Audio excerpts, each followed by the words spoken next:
republic for which it stands, one nation, under God, indivisible, with liberty and justice for all.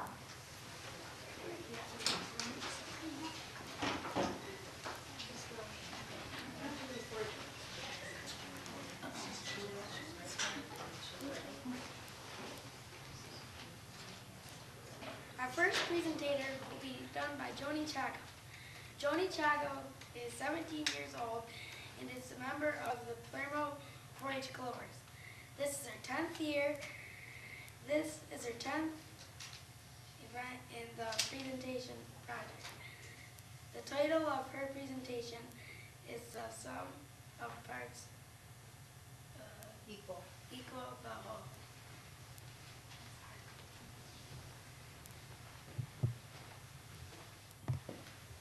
Good morning, everybody.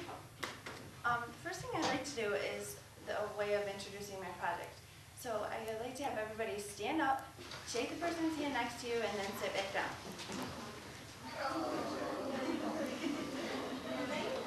It's early in the morning, I know. Okay, the reason I had to do this was a way of showing you exactly what I'm going to talk about. First of all, you heard me say that I wanted you to do what I asked you to do, and from what you heard, sent it to your brain, which sent an impulse to your hand, which had you shake the hand of the person next to you, and then it had you sit back down. So everything was controlled by your brain and all of the other systems of the body.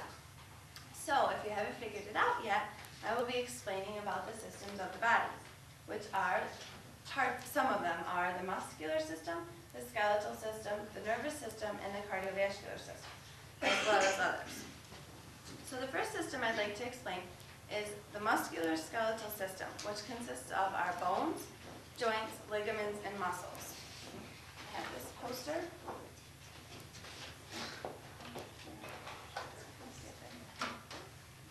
And this one also. These are the muscles of our body, and these are some of the bones of our body. And does anybody know exactly how many bones we have in our body? Brandon? 200. Almost. You're close. There's 206 bones in our body, believe it or not.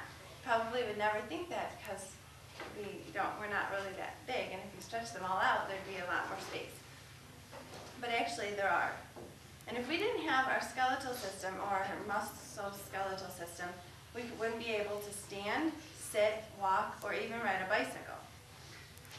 Okay, the second system is the nervous system, which consists of the brain, the spinal cord, and pretty much all of the other organs and parts of the body.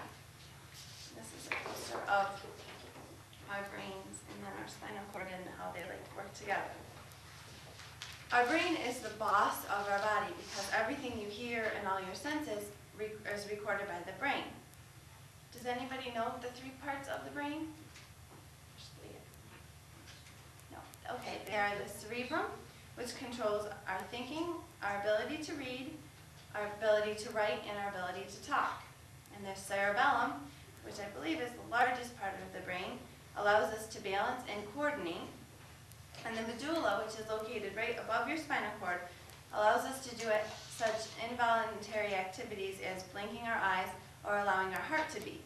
And all those activities are controlled by the brain, but we don't have to tell our bodies to have our heart beat or tell our eyes to blink. It just automatically happens.